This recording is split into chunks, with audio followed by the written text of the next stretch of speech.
Basic बातें वो हम लोग करेंगे। बाकी तो अभी महमूद पराचा साहब ने कहा, उससे पहले प्रोफेसर रतनलाल ने कहा, तमाम आप सुन ही रहे हैं।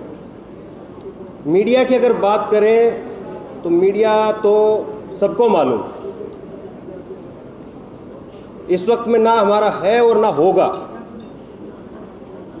मीडिया ना ही है और ना ही होगा। तो इसलिए प्रेस इंडेक्स की बात करें, वो सब बेईमानी।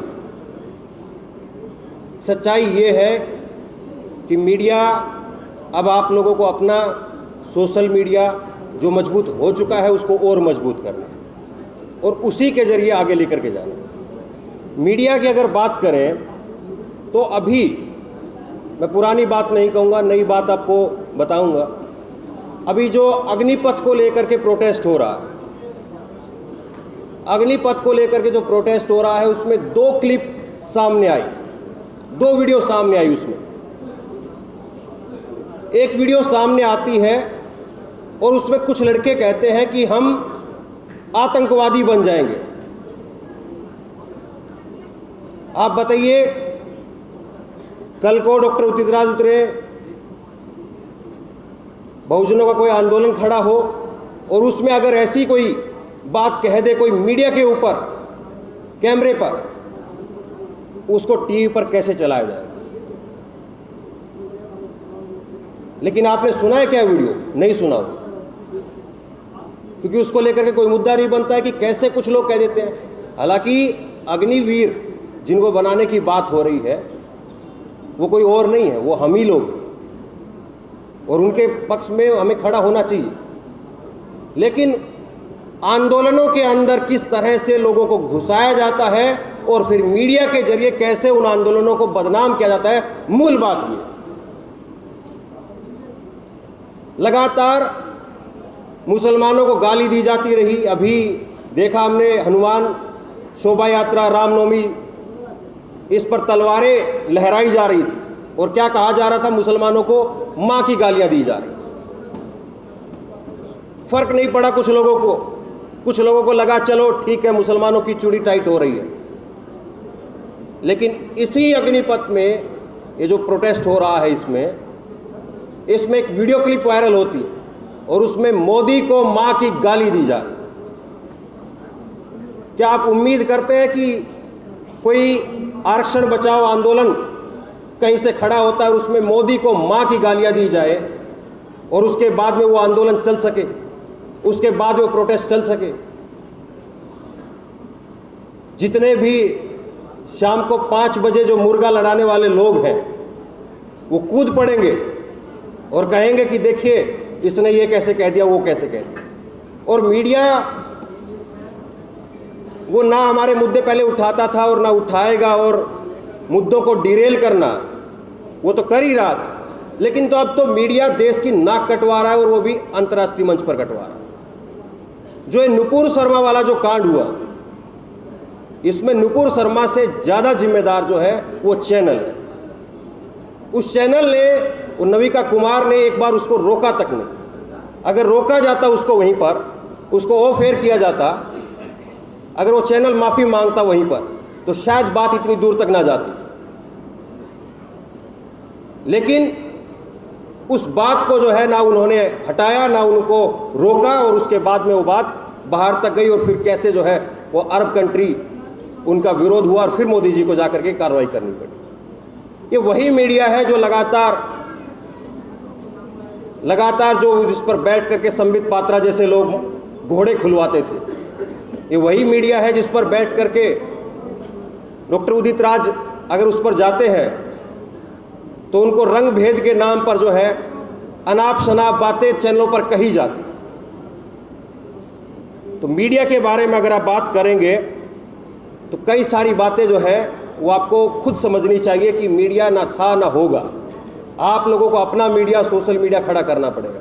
और मैं ये मानता हूं कि यहाँ पर जितने लोग आए हैं, कम से कम ये लोग सुबह सुबह उठ करके गुड मॉर्निंग वाले मैसेज तो नहीं भेजते होंगे। इसलिए कम से कम अपना मीडिया खुद बनिए। अपनी जो खबरें हैं उनको अपने व्हाट्सएप स्टेटस में लगाइए, अपने फेसबुक पर खुद से अपना फेसबुक पेज उस पर बोलना शुरू कीजिए। अपनी लोकल खबरें खुद से उठाइए। जितने भी लोग हैं वो सब लोग अपना फेसबुक पेज, यूट्यूब पेज अपना तैयार कीजिए, उस पर बोलिए।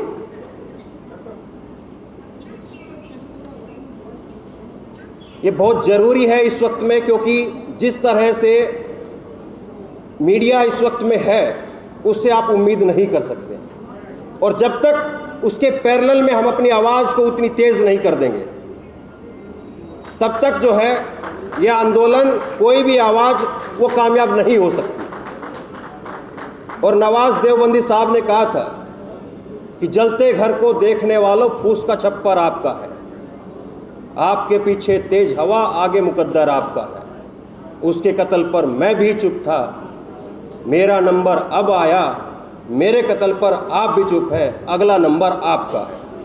अगर किसी को लगता है कि मैं बचा हुआ हूं और मैं बचा रह जाऊंगा और मुझे ना किसी के साथ जुड़ने की ज़रूरत है ना बैठने की ज़रूरत है, तो अकेला तो बहुत जल्दी मसल दिया जाएगा। इसलिए जुड़िए। अगर एक की आवाज़ बंद की जाती तो 1000 आवाज़ उठिए। और उनके पास में अगर पैतरे ज़्यादा है, अब बुलडोजर का पैतरा है, आप बताइए, बुलडोजर का पैतरा चल रहा है, बुलडोजर चल रहा है, और कोई मीडिया चैनल उस पर आवाज़ नहीं उठाता। एक घटना होती है, उसके 24 घंटे नहीं बीतते, उसके बाद में सब कुछ फैसला हो जाता है, बुलडोजर चल जाता है। कोई उस पर आवाज़ नहीं उठाता कि साहब ये बुलडोजर चल कैसे रहा है। तो इसलिए बहुत ज़रूरी है, जब वो एक के बाद एक नए हथकंडे निकाल करके लेकर के आ रहे हैं, तो आपको किसी एक व्यक्ति के पीछे खड़े होने से काम नहीं चलेगा कि चलिए फला आदमी हमारी बात बोल रहा है, फला चैनल हमारी बात बोल रहा है। मैं सोशल मीडिया के चैनलों के लिए भी बोल रहा हूँ कि कोई एक चैनल अगर आपकी बात बोल रहा है, कोई एक चैनल अगर आपकी आवाज़ उठा रहा है, तो केवल उसके पीछे खड़े होकर के या उसी को देख करके मत ठहर जाइए, खुद भी आवाज़ उठाइए। क्योंकि मौजूदा दौर ऐसा है कि ना जाने कब किसको कहां से शुरुआत करनी पड़ जाए, कब किसकी आवाज़ को खामोश कर दिया जाए, कब किसके चैनल डिलीट हो जाए, कब क्या हो जाए, कोई नहीं जानता इस बात को। इसलिए ज़रूरी यह है कि एक आवाज़ अगर खामोश होती है तो 1000 आवाज़ उसके पीछे खड़ी हो, 1000 आवाज़ उसके बाद में शुरू हो जाए। ये आप सबको करना होगा। जागरूक बनिए और ये समझिए कि जो चीज़ें आपके पास में है उनको हम कैसे इस्तेमाल कर सकते हैं, ये ज़रूरी है आज। और अगर आप ये नहीं कर पाएंगे और अगर आप दूसरों के भरोसे बैठे रहेंगे तो आप मारे जाएंगे। आपके लिए कोई लड़ने के लिए नहीं आएगा। और देखिए, सबसे बड़ी बात यह है कि इस वक्त में जब डॉक्टर उदित राज की अगर हम बात करें, इस वक्त में ज़रूरी ये है कि हम लोगों की आवाज़ मजबूत भी करें, उनके हाथ भी मजबूत करें। मैं बात कहना नहीं चाह रहा, उदित राज जी ने कह दी, तो ये हम लोगों को सोचना चाहिए। एक दूसरे की फाइनेंशियली मदद भी करना, वो भी आप ही का काम है। तो बेसिक चीज़ें हैं, वो बेसिक चीज़ों को ही अगर आप पकड़ लेंगे तो ही बहुत कुछ जो है बना सकते हैं। मीडिया से आप उम्मीद मत करिए, ना लोग, मैं समझता हूं कि यहाँ पर आए हुए लोग कर रहे होंगे, लेकिन गांव-गांव में, शहरों में जा करके लोगों को यही समझाइए कि आवाज़ मजबूत करना, एक दूसरे की मजबूत आवाज़ करना, वो बहुत ज़रूरी है। और अगर नहीं करते हैं तो नुकसान किसी और का नहीं है, नुकसान आप खुद का है। मुझको यहाँ पर समय दिया डॉक्टर उदित राज जी, आपका बहुत बहुत धन्यवाद।